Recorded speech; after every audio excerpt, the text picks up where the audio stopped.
Can we please stand for the Pledge of Allegiance? I pledge allegiance to the flag of the United States of America and to the republic for which it stands, one nation, under God, indivisible, with liberty and justice for all.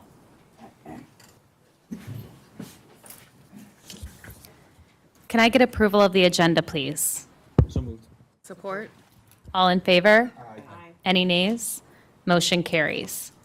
All right, we have student council here tonight from Meridian and from middle school and high school, I believe. So we're really excited. And I am first. Oh, okay. We're going to start with Meridian, and I'm going to ask Nicole to maybe introduce our student council. Thank you.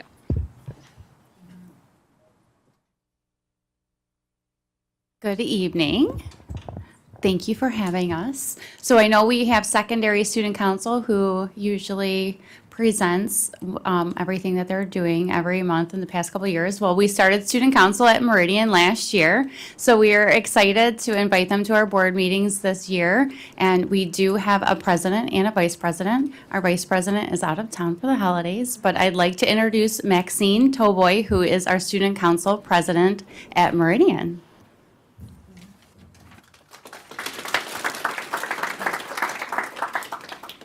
Hi, my name is Maxine Tobor, and I'm the Student Council President at Meridian Elementary. During the month of November, we had a food drive and collected a total of 235 items. Meridian would like to thank the Central Office for helping collect items for us. In December, we will be making cards to spread cheer to children at Mott and Children's Hospitals. Every month, we try to put together a fun service project for our school to participate in.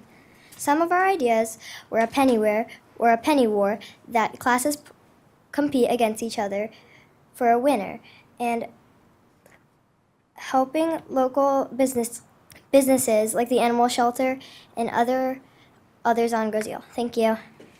Good job, Maxine. Great job, Maxine. Thank you so much. Okay, we don't have anyone from middle school. Is there anyone from high school student council? Okay, please come on up. Welcome. Oh, we might have, okay. We'll go back to the middle school. Okay, hi, I'm Katie Antoshevitz. I'm the executive board president at the high school. So last month we had a great homecoming.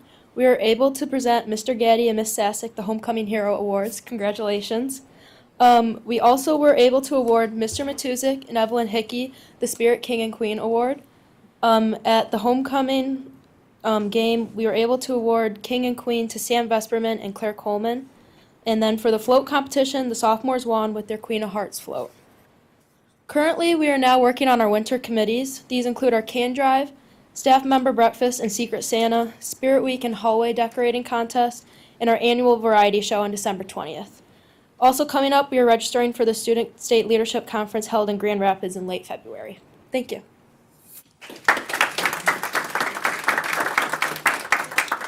Thank you so much. And now we have someone from the middle school, if you want to come up and talk.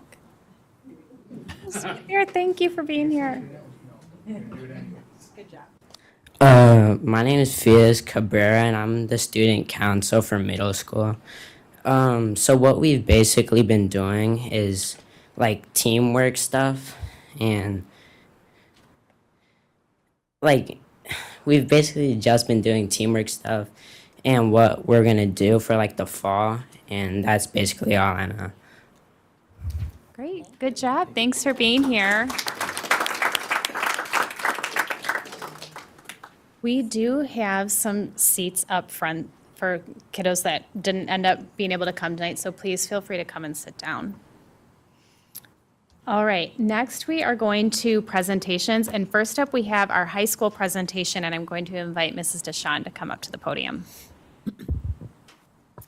All right, good evening. Thanks so much for having us. Excited to have our high school students here presenting today for an excellent experiential learning experience through our environmental science class called Environmental Science on the Island.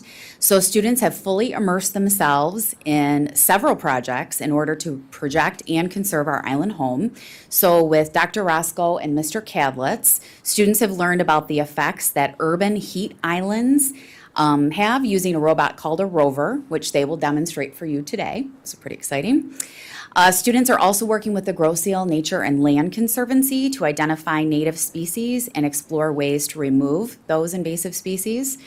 And with several projects underway, students are also working to educate the community on the importance of preserving our unique ecosystem.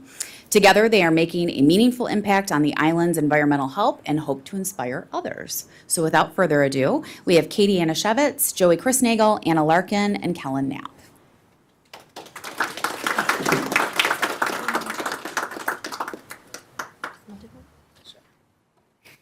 Hi.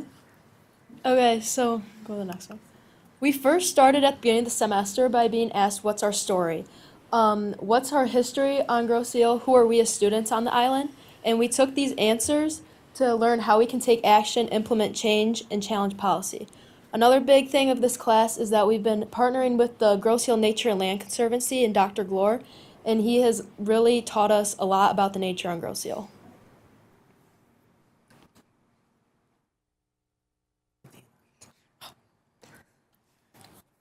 We learned that our island home used to border one of the most polluted rivers in Michigan and in the U.S. Per the EPA, the Detroit River was considered the most polluted river in Michigan in the 1960s.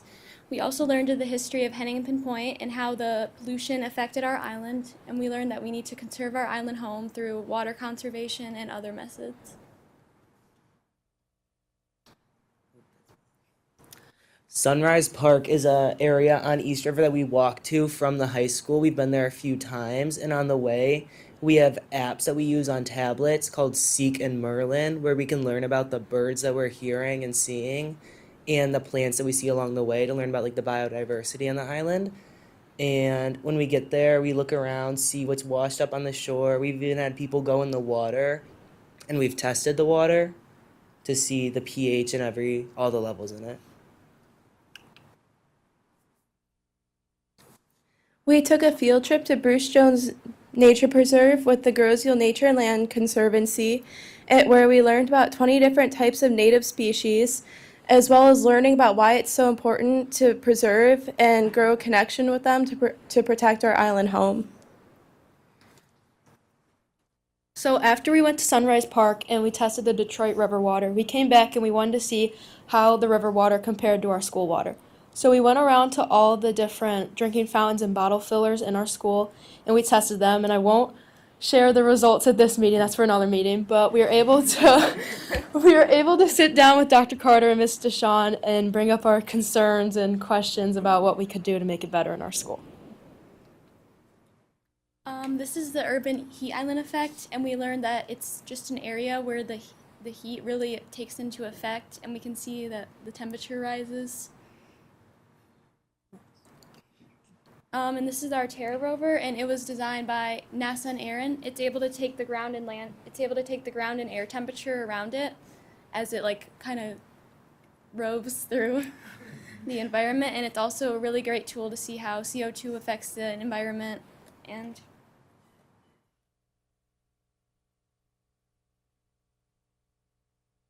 it's measuring data as it goes around.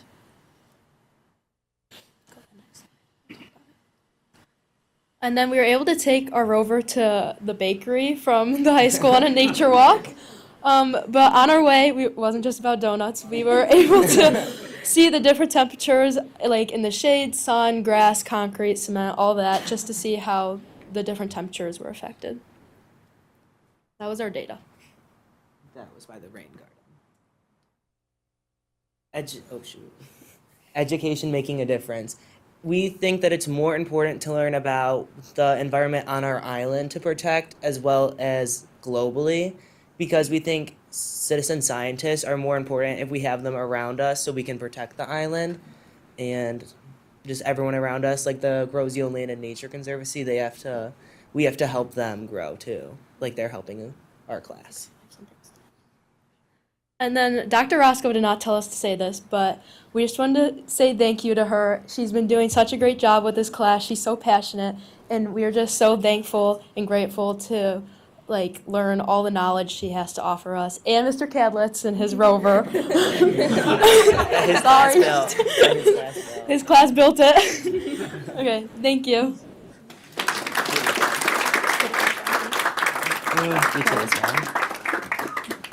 Thank you so much for being here. That was really incredible, and I loved seeing the rover. Any students that are here are welcome to leave if you want. You're also welcome to stay, but I don't want you to feel like you have to stay. So thank you, all of you, for being here. Thank you. Nice job getting those bonus points, Katie. All right, we are going to move on to the bond dashboard, and I'm going to invite Colin up to the podium. Good evening, everyone. All right, so I'm going to give you our quarterly dashboard update. The front page is a lot of numbers, summary of where kind of the bond program goals and objectives, and then the back page is a little bit more exciting with some schedule updates and some pictures. So just to bring us back to center, the bond program goals, right sizing the district, working to accomplish that with the elementary school project that's underway right now.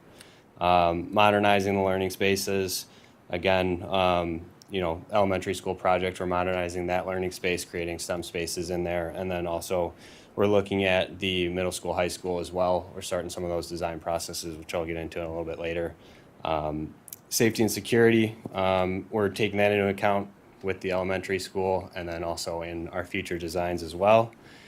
And then technology, arts, and athletics, you'll see some pictures of the football field as it nears completion. And then I didn't add a playground picture, but we'll add something to the website as well for some more updates. To the right of that, you can see the cost summary. So we have the category of the budget categories. We have the current budget amount under A. B is the current contracts and purchase orders that we have committed to as a district. C is the actuals that have been paid out to contractors and firms. D is the remaining costs on those contracts. E is the forecasted contracts and purchase orders for the remainder of the bond program.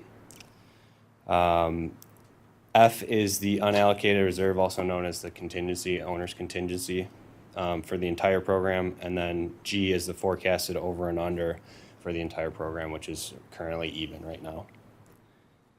Under that, you can see the cash flow finances. So we have everything spelled out for Series 1, 2, and 3.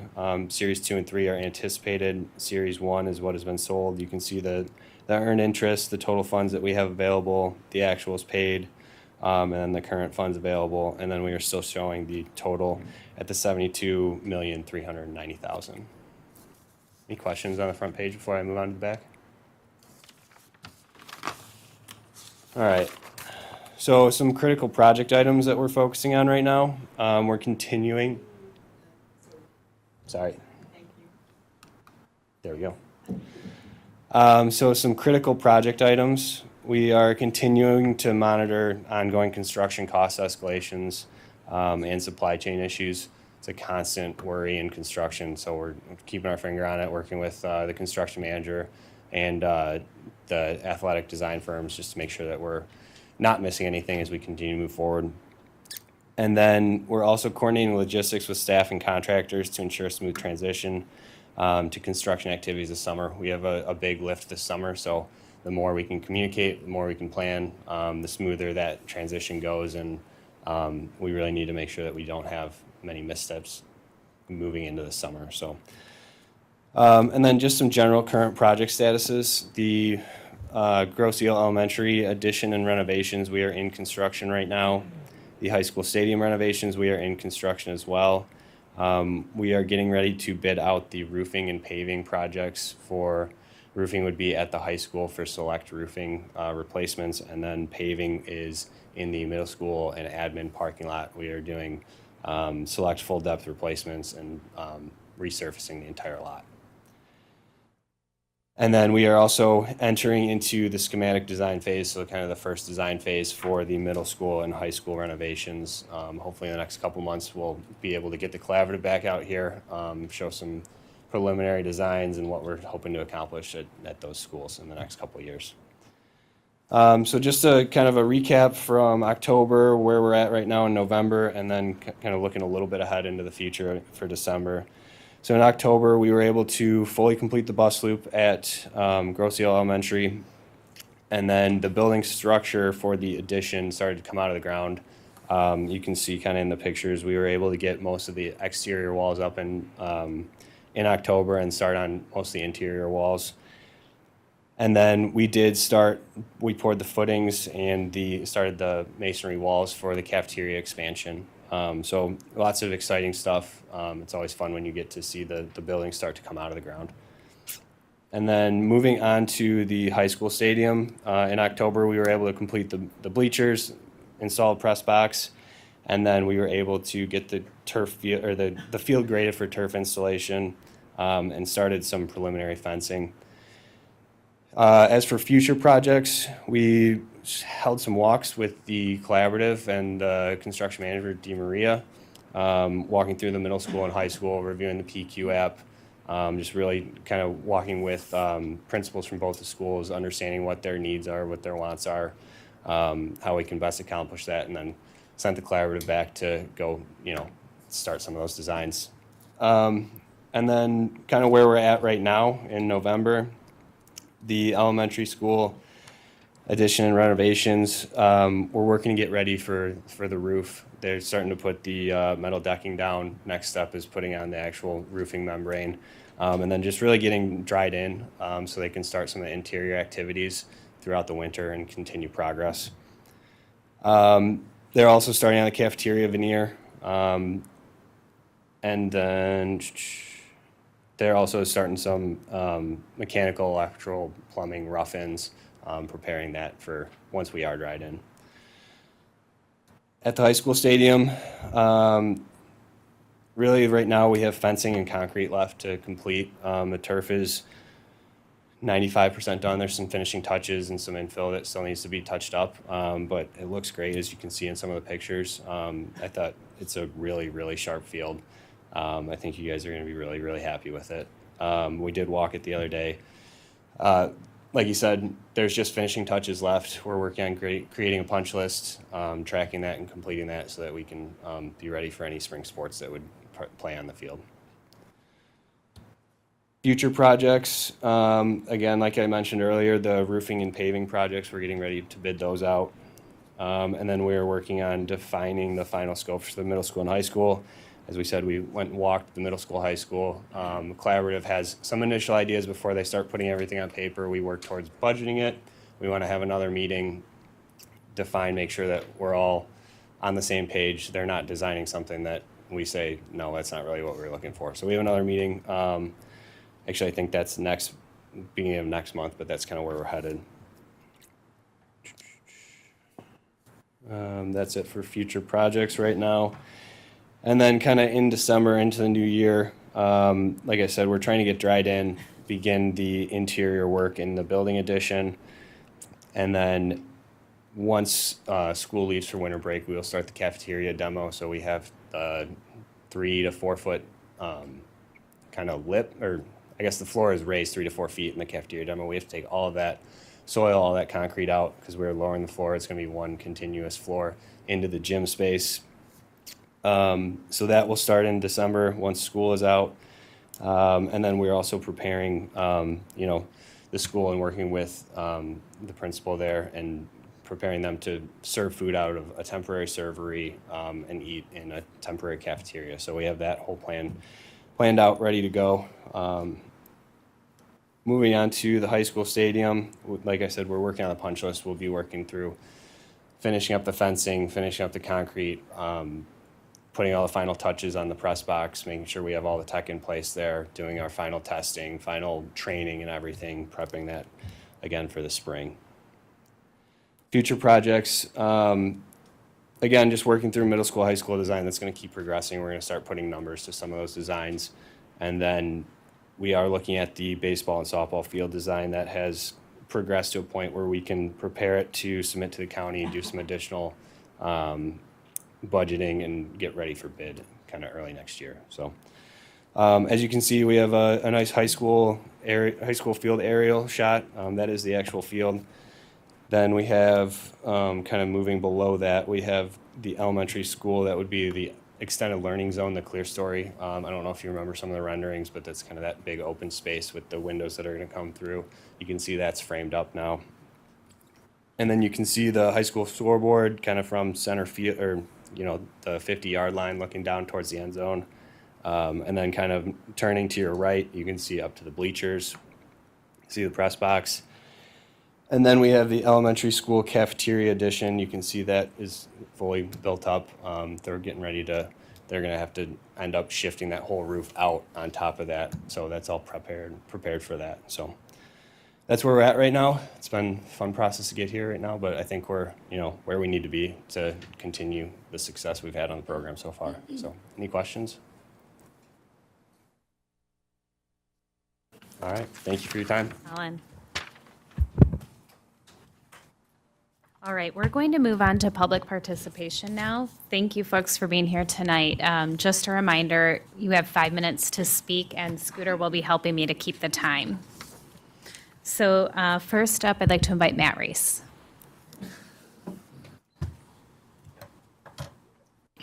Alrighty, good evening, everybody.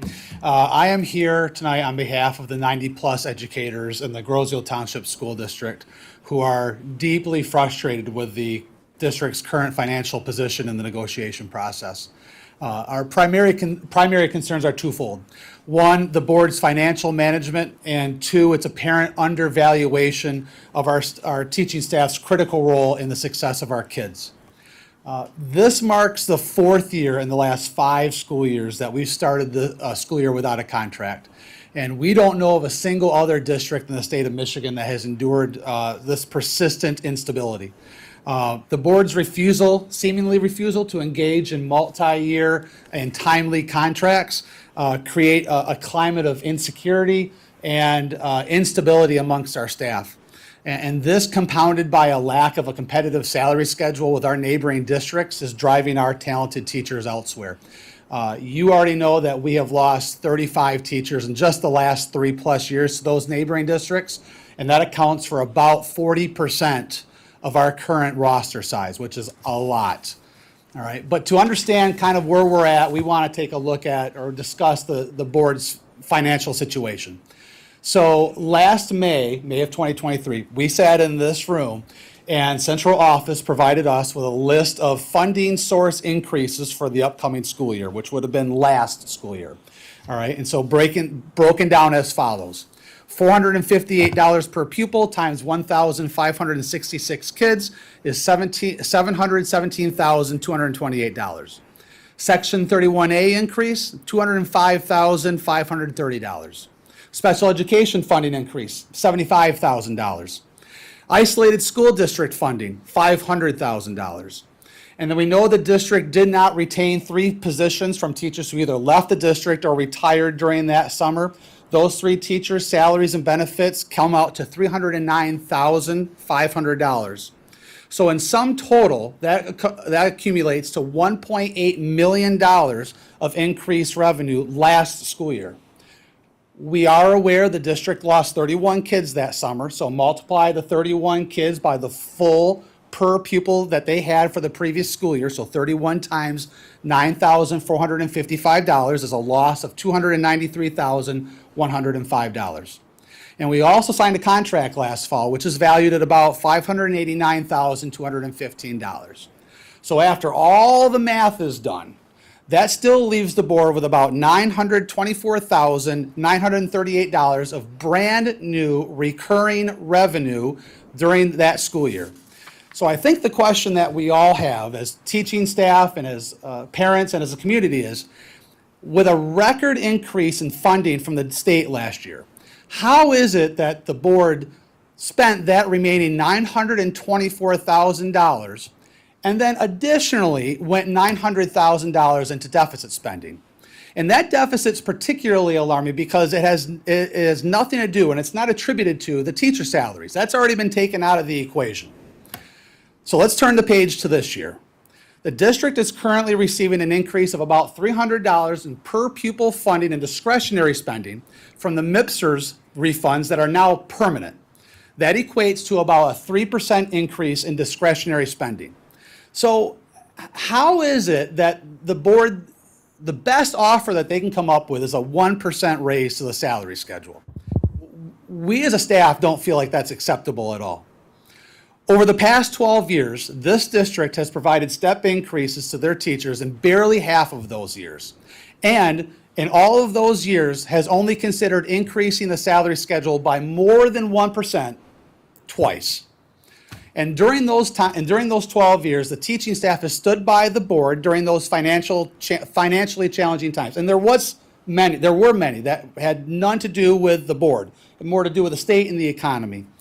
But this year, the landscape is different. There is not a financial hardship that's coming from outside sources. 30 seconds. Sure. The teaching staff is no longer willing to stand by while the board's spending remains opaque. We are ready and willing to reach a fair resolution to avoid this prolonged and costly process, provided the board is willing to make reasonable concessions. We urge the board to reconsider their offer and engage in good faith negotiations that reflect the value of our teachers and help attract and retain our quality educators. Time. Thank you. Thank you.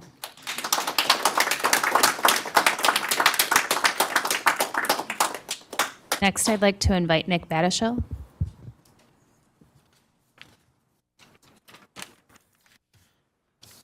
Good evening. My name is Nick Batishel. I'm here to discuss the impact that the board has had on my experience as a teacher in Grosse Ile Township Schools.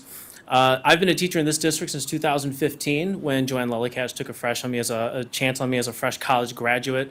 Over these last 10 years, I've had the remarkable opportunity to teach and mentor our students. We have amazing students in this district. Some of them were amongst your own families. Being involved in this community has been a large fulfillment in my life, and I've had the chance to develop a lot of lifetime relationships with its members. When I was hired, every friend and family member who is a teacher told me how lucky I was to get my starting job at Grosse Ile and that it was a destination school. These last 3 years, however, have been different. I feel unappreciated, I feel taken advantage of, and a lot of times recently I feel ignored. These last years have made me regret going into teaching, and it's not because of our students. We have amazing students. Management here is letting our teachers down. Many teachers have cut and run for greener pastures, and I don't blame them. But I'm tired of seeing quality teachers leave for better appreciation and stability elsewhere. I'm tired every year of thinking, which friend of mine is going to leave this year? I want this district to succeed. I want this district to be a destination school again. And I know running a district is a monumental task, but the numbers don't lie. Our deficit spending is not due to teacher salaries. However, previous statements that have been made to the public feel like you're trying to pin the blame on us and labeling us as greedy whiners. And frankly, that hurts. I'm tired of this yearly back and forth, and I'm frustrated that we've gotten to this point as a district. There's a reason that other districts around us make fun of our school of choice motto. We are no longer the Grosse Ile advantage. You've heard us voice these concerns for years now. Please work with our union leadership to settle an equitable contract for everybody. This will benefit our teachers, and more importantly, it'll benefit our students. Thank you.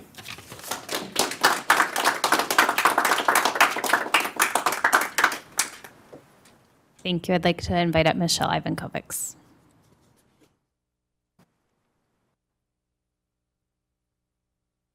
Hi, my name is Michelle Ivankovics. I teach high school math. I've taught half of you board members and the other half of the board members' children. I've been here for 35 years with the district, and I've always felt blessed to get my job and start here. But tonight I'm going to do a little history of teaching. In the early 90s, teaching jobs were hard to come by, and as I saw districts around us getting bad contracts and low pay, my colleagues at the time said, "Don't worry, the board supports teachers here. The super is great, and we'll do well."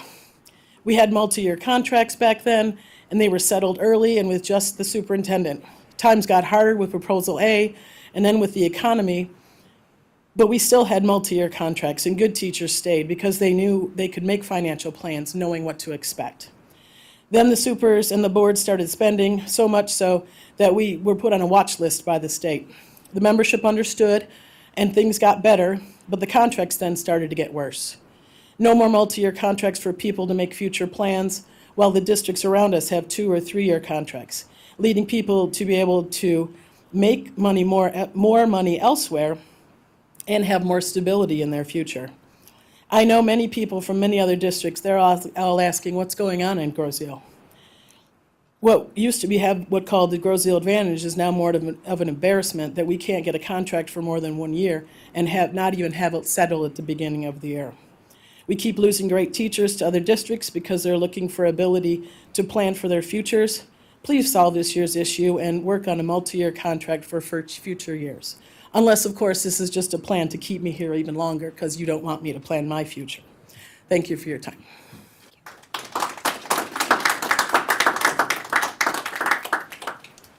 I'd like to invite Amy Seguin.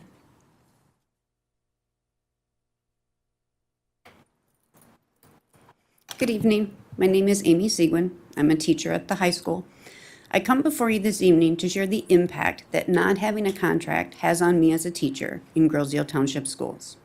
As an employee of this district for 16 years, and someone who has personal relationships with almost all of the board members, the lack of this contract again this year leaves me feeling very disheartened. Over the years, I've had the privilege of teaching many of your children, and you've watched my own grow up in this district. You watched my daughter walk across the stage last year at graduation, and you are here this year to see my son start his freshman year of high school. Throughout my time here, even during the lean years when finances were tight, I always felt valued and appreciated by the board. However, over the past 3 years, that support has seemed to waver. While it may not appear to be a significant issue, having a contract settled at the start of the school year provides us with stability, security, and a clear commitment to the work that we do. The uncertainty surrounding contract negotiations has already led to several talented teachers leaving our school district in the recent years, and I worry that this trend will continue. For me, leaving has never been a consideration. Our students and this community are what inspire us to come to work every day. However, the continued lack of stability and security might force me to reevaluate my future plans to ensure that I can provide a stable future for my family. I share this with you not only as an employee, but as someone who is deeply invested in this district. I request that you please find a resolution with our union leadership that reflects the value that teachers bring to our students and to the community. Thank you for your time.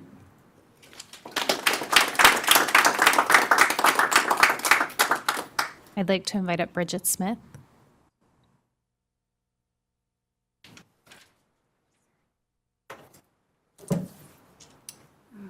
Hello, my name is Bridget Smith, and I am not an employee of the district. I am a parent and grandparent now of children that have attended Grosse-Ile schools, and I have 2 graduates of the school, and currently I have a 5-year-old at Park Lane in the elementary school. So what moved me to come to this meeting tonight is a concern and perhaps just some information regarding the current situation of our schools. The reason we moved to Grosse-Ile was for the education, and I've always been a huge supporter of of everything that has to do with Grosse-Ile, and such a support. And so when I have heard of some of the concerns, and especially when I was looking at the roster of the current teachers and finding out some of our beloved teachers have had to leave the district and have gone to neighboring towns, it really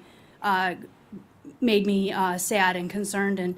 And then also currently at Park Lane, I was volunteering in my granddaughter's kindergarten, and her class size, I was just so concerned, because when I first started, this has been 20 years, but when my first child was at kindergarten, we had small class sizes, small student to teacher ratios, and I just want to make sure we can preserve that, and I just want to support the teachers and maintain quality education and everything that goes along with that. So, thank you.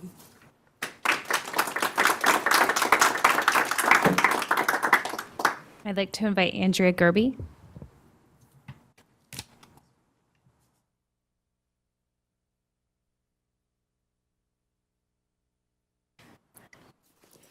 Hi, I'm Andrea Gerby. I am a teacher at the high school.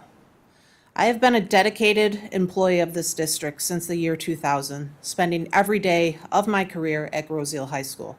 Over the years, I have witnessed and been proud of the values this district once upheld, values that prioritized and respected its teachers and staff. Unfortunately, I am dismayed by the erosion of those principles, which I once believed were permanent cornerstones of our community. This district, which once proudly touted the Groseal advantage, now struggles to maintain any advantage when it cannot attract or retain talented educators. A school board that once resolved issues through handshake agreements with the GIEA now relies on a law firm to negotiate contracts. A school board that claims to value its staff and appreciate our efforts offers only one-year contracts year after year. And a district that once truly cared for its teachers now burdens us with overwhelming preps or unexpected building and teaching assignments. I reject the notion that teaching is merely a calling. I did choose this profession because I wanted to positively impact lives, but I am also not a nun. Every teacher deserves to earn a fair wage. While I never expected to become wealthy in this profession, I began my career with the assurance from veteran staff that I would earn a wage that kept pace with inflation and receive excellent benefits. As a veteran teacher myself now, it saddens me deeply that I cannot extend the same assurance to the newer staff. If this district wants to remain competitive and restore its once proud legacy of excellence, it must reflect on how it treats its teachers and staff. Words of appreciation ring hollow when they are not backed by meaningful action. Thank you for your time.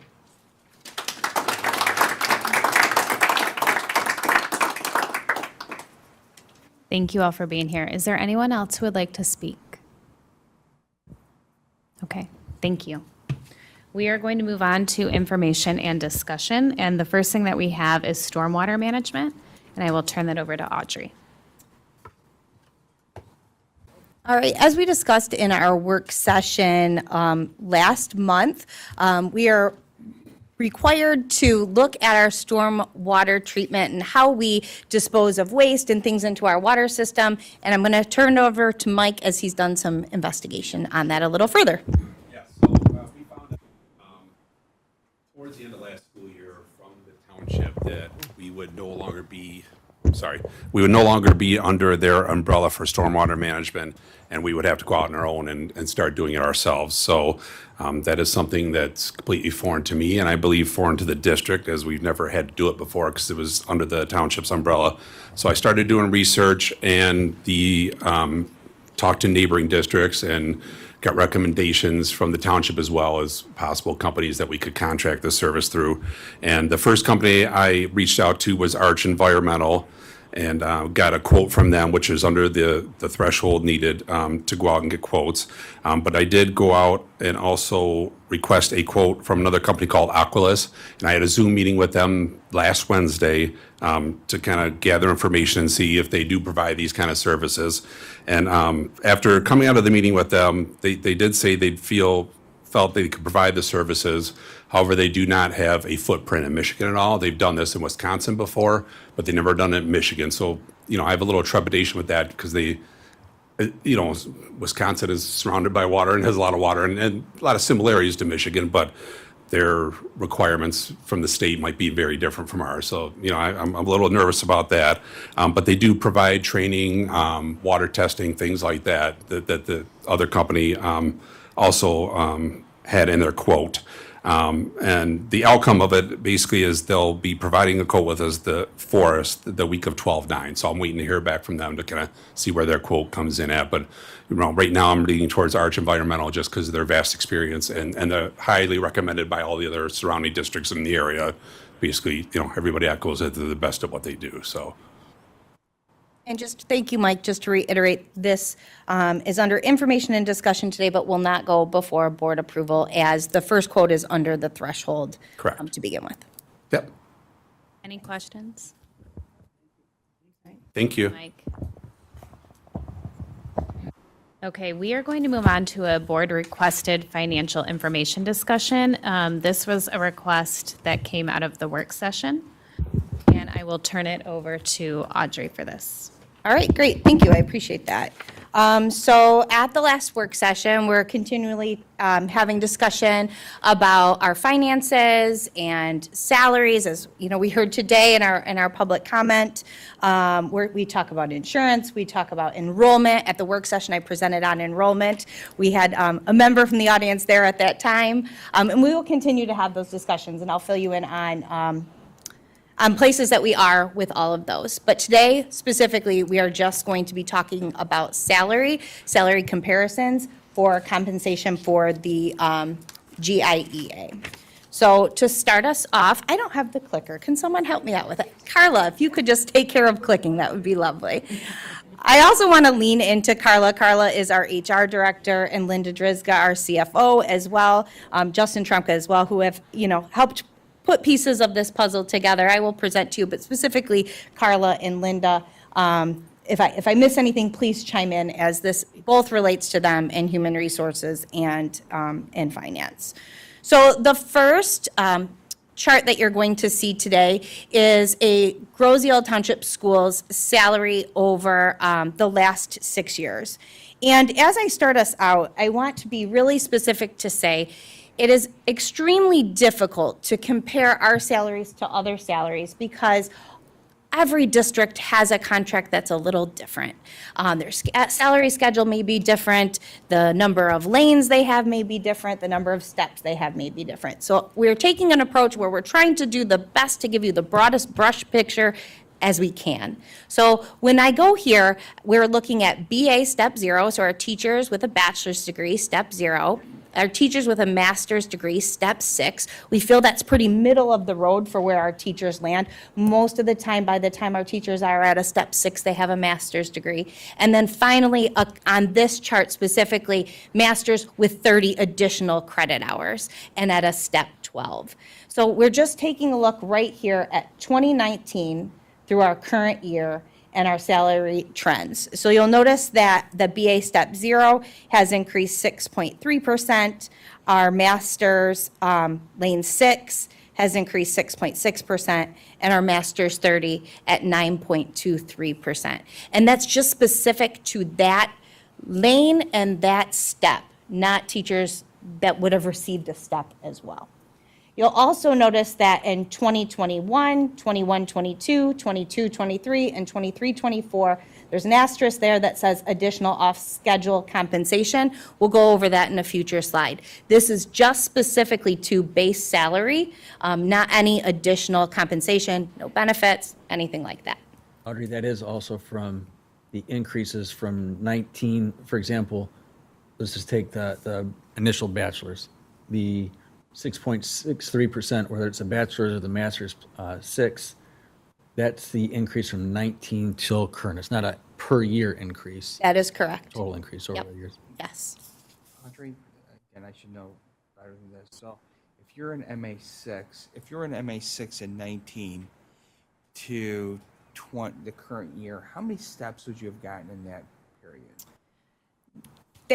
Carla, can I lean into you for that? No, it's different because we settled the contract in May, and teachers were hired, stepped in May, and then stepped again in September. So we're going to show an example in a few slides that will show that. No, you're good. It's a good question. Yeah. It's a more tricky answer. It's not as cut and dry. But we anticipated it, so we do have some information.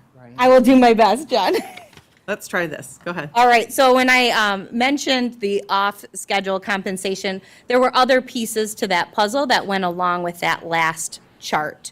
Off-schedule means this is not going to be reoccurring every year. This is something that happened one time in that contract, so they do not reap the benefits of that year after year. So in 2020 to 2022, all bargaining members received a 1% off-schedule payment. If they were at the top. if they were at the top, thank you, Linda, a lump sum of $186,633 was given as a signing bonus, and the GIEA determined how to distribute that amongst their membership. They decided to split it equally among members, and that amounted in $2,063.70 per member.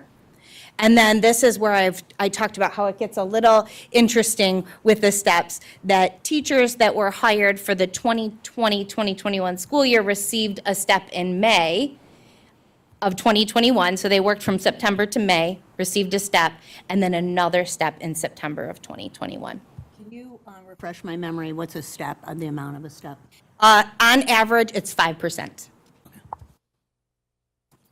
And then in 2022, all bargaining unit members received an off-schedule payment of $1,250.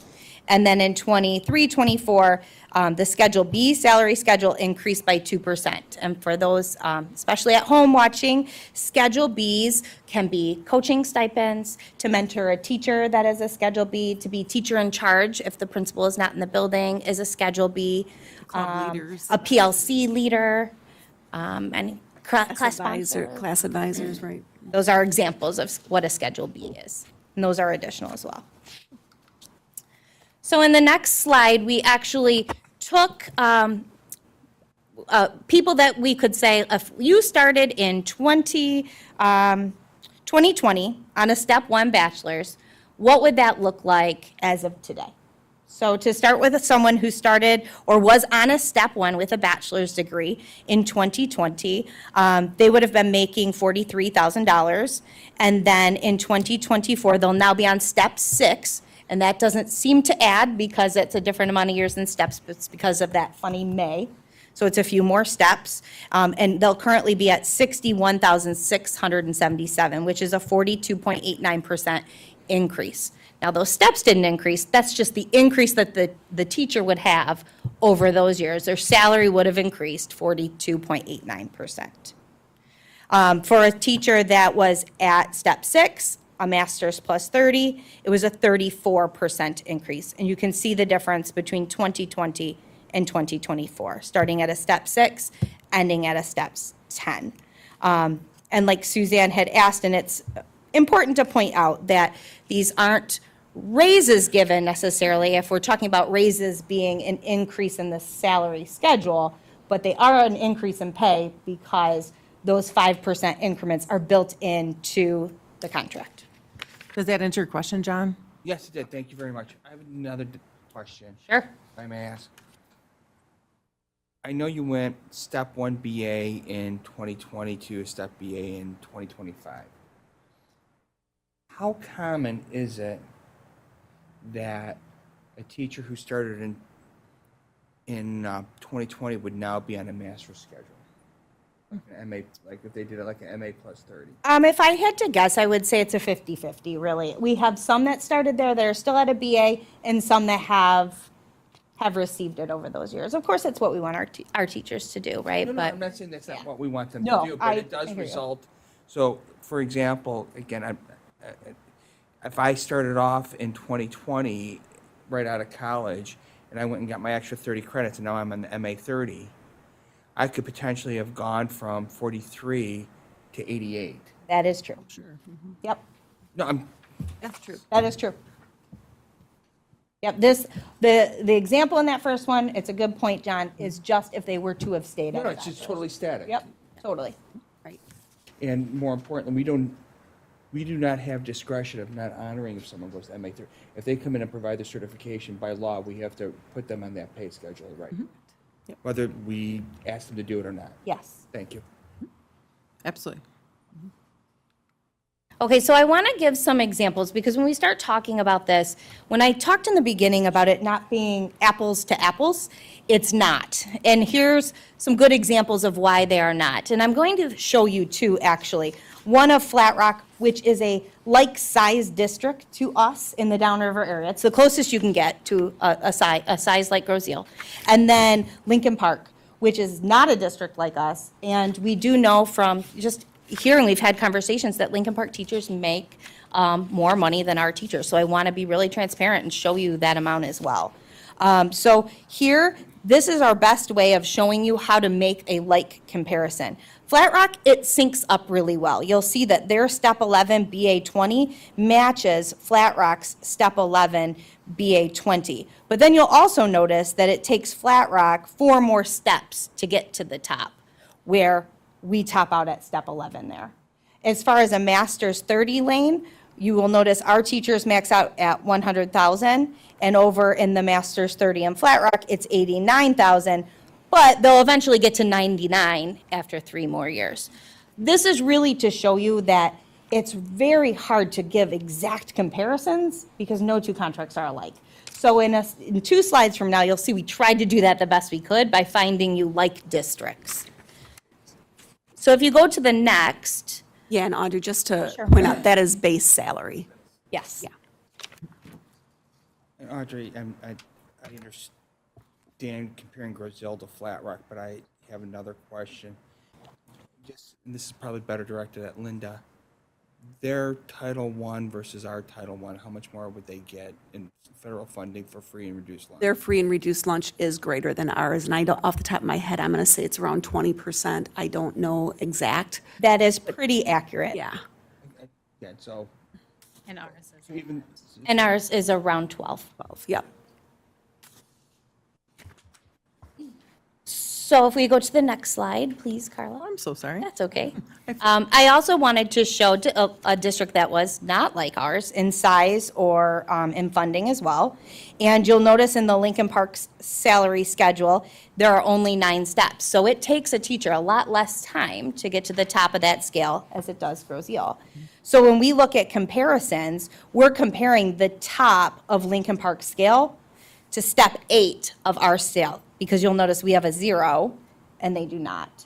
So yes, they're at 88,000 for a BA 9, we're at 68,000 for a BA 9. So it is a difference. But by the time we get up to a BA 11, which is the top of our scale, it becomes a little closer between 81 and 88. But it would take our teachers more time to get there.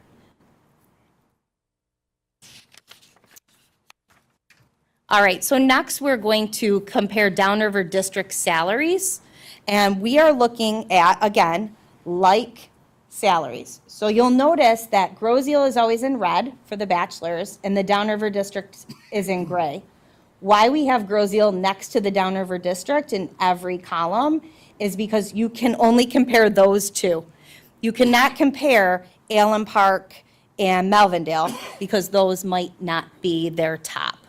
So what we did is we looked at the highest, most similar BA step. So the highest, most similar BA step in Grozell and Allen Park, in that first column, it will show you the comparison. And then all the way through to Wyandotte. Highest, most similar step.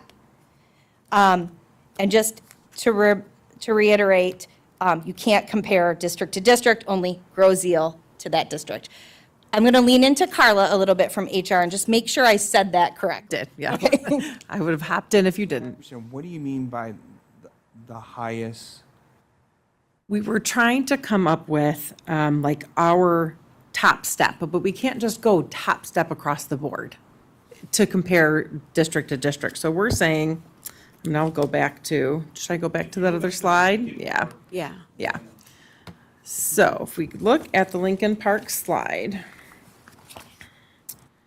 we can't say even if you took like step 12, for example, we just can't go step 12 and say, okay, what's Lincoln Park step 12? Because they literally don't have one. So there was no way to say, what is our step 12 versus what is Lincoln Park step 12? So if you were to go, and that's just one example, if you were to look at, we've pulled all 13 or however many of these districts, every district's different. Some districts start at step 3, some start at 0, some start at 1.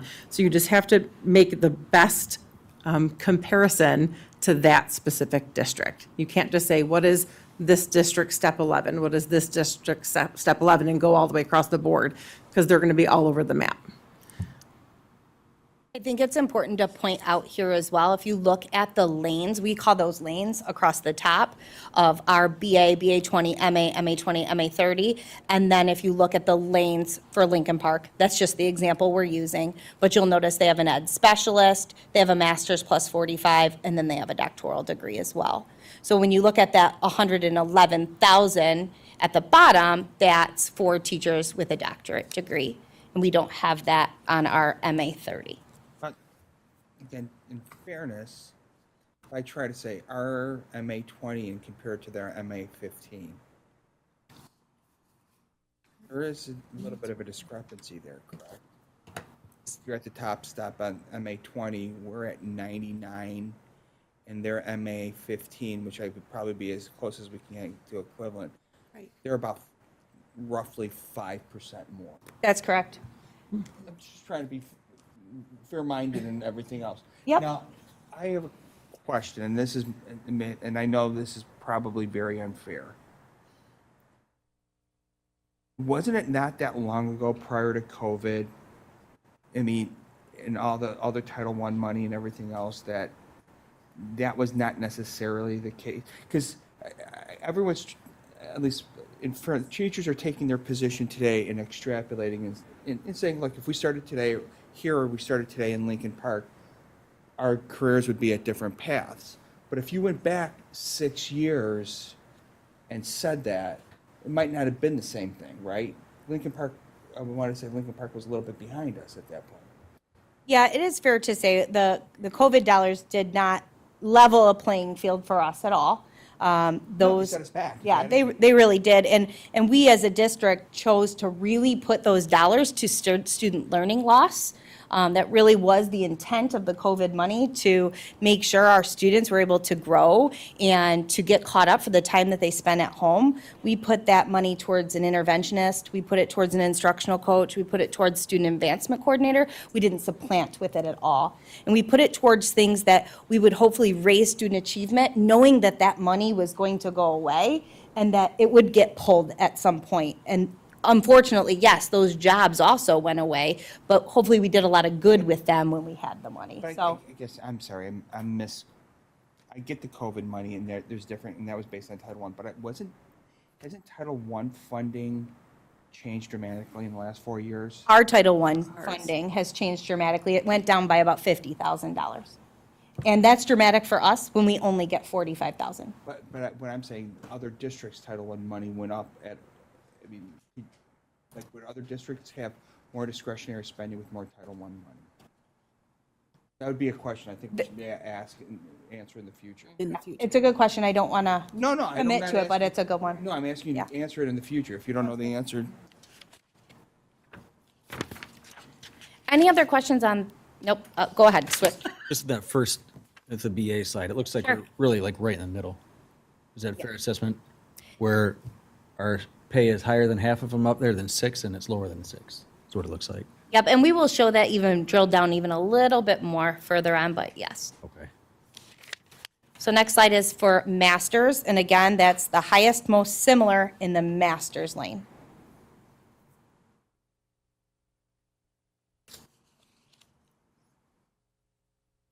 It's the same here again. The max- You'll find them to be very similar. Yeah, 6 and 6 right in the middle.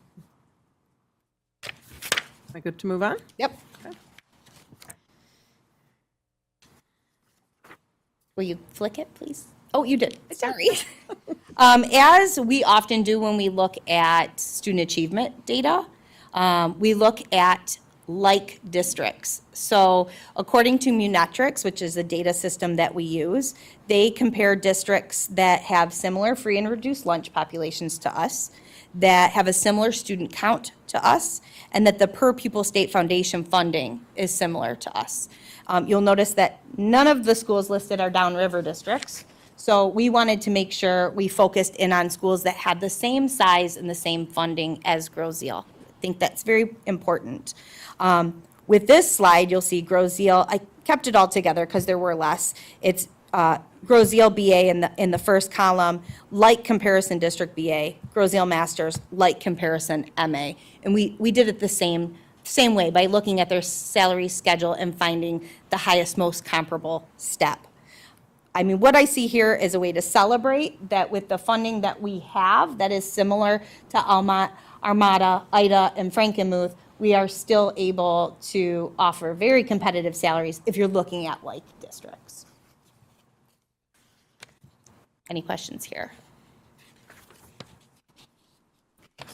All right, next we're going to look just specifically at, we're not worried about comparison as looking at the different lanes. We are just looking at the lowest possible salary a teacher can earn in Grosse Ile and the lowest possible salary that teachers can earn in a neighboring district. So you will see where we fit on that trend line. And so you said 6, Scooter. Yes, and there it was, and here it's 5 when you just look at that lowest possible salary for Grosse Ile. It's important to point out that districts like Woodhaven, Riverview, Gibraltar, they are larger size districts than us. Funding sources are different. There are a lot of pieces to this puzzle, but today we have just focused on salary to keep it just in one lane for us. I want to point out also that that blue line, so the red is where Grosse Ile is currently. The blue line for the lowest possible salary represents the 1% increase that was proposed as part of negotiations this year.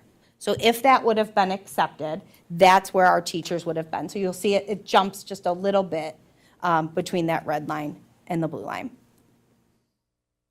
And if you did a similar chart with how we're funded, if you did a similar chart with how we're funded federally, Grosse Ile would be all the way to the left. and very low. And very low. The next slide is Grosse Ile compared to Downriver, highest possible salary. So lowest is easier. It's usually a BA step 0 or a BA 1. But when you start looking at highest, as you noticed in the salary schedule, that's why we gave that to. Some districts have an ed specialist. Some districts have a master's 45. Some districts pay for a doctorate degree. Our highest is a master's step 30 on our scale. So this is where Grosse Ile sits as in the continuum for the highest possible salary a teacher can make. You'll notice in the blue is where the offer stood for in negotiations this year, which was a 2% increase to the top of the salary schedule. So with that 2% increase at the top of the salary schedule, it would have jumped teachers over 2 districts to where that blue is.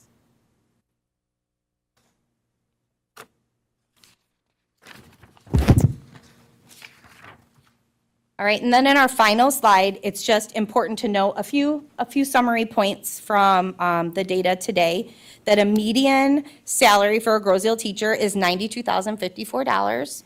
The average salary for a teacher is $81,891.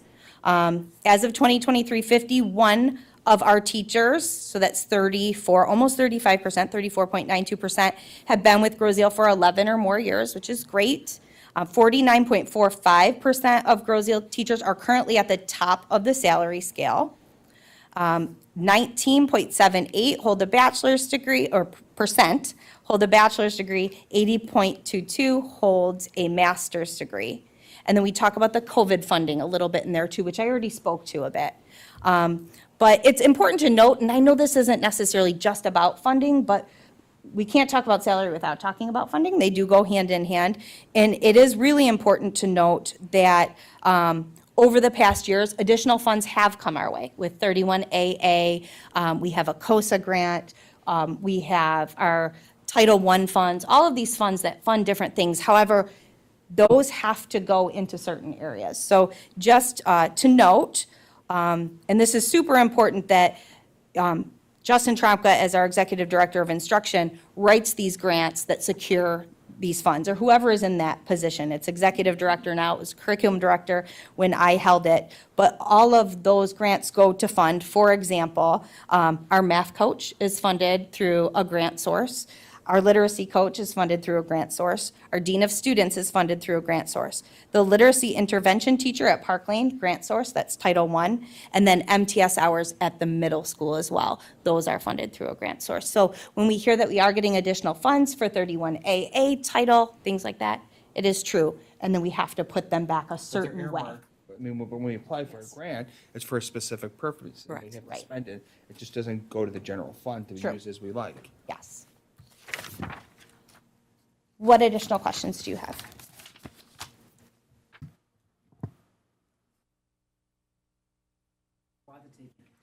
It is a lot to take in. It's only one small piece of the puzzle. I am happy to continue the conversation as you gain more knowledge around benefits, about finances, about enrollment, whatever you need. We can keep coming back to the table with the other pieces of Yeah, that. and I think we have to keep looking at those other pieces too, because it's all part of this puzzle, right? The enrollment and the salary piece. We talked about healthcare and other benefits. How does that impact, what our finances and how we're spending those dollars? And other things too, like transportation and what does. Athletics. Yeah. I mean, athletics, if my memory serves, is general fund subsidizes it by $500,000 a year. And our total teacher count is right about 145-ish. No. It's like 89. Our total teachers? Teacher count is 89, yeah. Okay, because I'm looking at the bottom left box and it says 51 of our teachers, or 30, call it 35%, been with us. Got, okay, I got it now. The other thing, again, maybe in a future presentation, I understand funding and salaries go kind of together, but also class size goes together also. How we compare to other districts, because we have more personnel. I mean, if the student to teacher ratio is different than other districts, if you have fewer teachers teaching more kids, that should have an impact on about your ability to pay also. We've really tried to be committed to keeping the K-2 class sizes lower. That was a pretty strong initiative that we've been able to do. I mean, I don't, you probably don't know off the top of your head what our kindergarten class are at this point. Usually it's around 24, 25. That's what we said, we want to Yeah. keep it under 25. Yeah. Audrey, has that really changed much in the last 5 years, 25, 6 years? I mean, I know when I my would say it kids were- hasn't, I'd want to pull the numbers to be exact. I would say it hasn't changed a lot over the last 5. It has changed a lot over the last 10. Right, that's what I was gonna say. I mean, I thought it like. Yeah, when I first 17 to joined the 20. board, That was more low 20s, like 21, 22 versus where we're at. We had teens at one time, probably 10 years ago. Try to make a commitment to go under 20. So thank you for this. I mean, I think this is really helpful in understanding where we are in salaries and understanding that this is only part of the puzzle. And the same as what we said in the work session, we'd like to keep digging into this because it is important for us, obviously, to be fiscally responsible and really understand what that is, but also to, to be able to offer the best contracts that we can and to support all of our staff, including our teachers, and to do that. And so we appreciate this. Absolutely. Helping us to work through that. We can with what we have. Yeah. And our dollars, but it's helpful to see like, how does that compare to the rest of everything? We're Yeah. looking at our scope and our budget, but, what does it look like compared to everybody else? Yeah, and we want to keep digging into that so we can continue to do the best that we can and to stay competitive. All right, any other discussion on this? Okay. We are going to move on to consent grouping. Can I get a motion, please?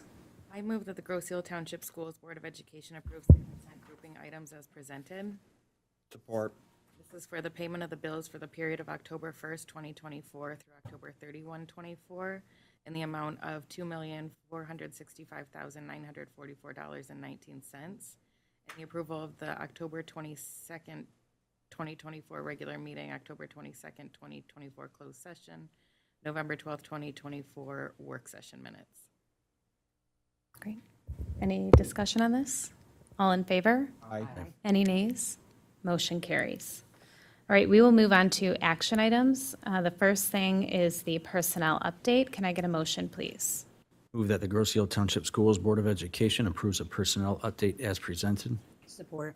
This is 3 new hires. We have Sarah Cole, food service at Meridian, Preston Abity, a parapro in the EI room at the middle school, and Corey Cram, the new Spanish teacher at the high school. Any further discussion on this? I'm aboard. All in favor? Aye. Any nays? Motion carries. Welcome, everyone. All right, we have the second and final reading of Neola Title IX updates. Can I have a motion, please? I move that the Grosse Ile Township Schools Board of Education approve the second and final reading of board policy as presented. Support.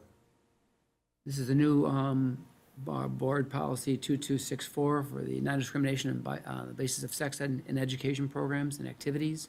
And along with that is the revised policy 2266, similar thing, Title IX, non-discriminatory biases of sex in education programs.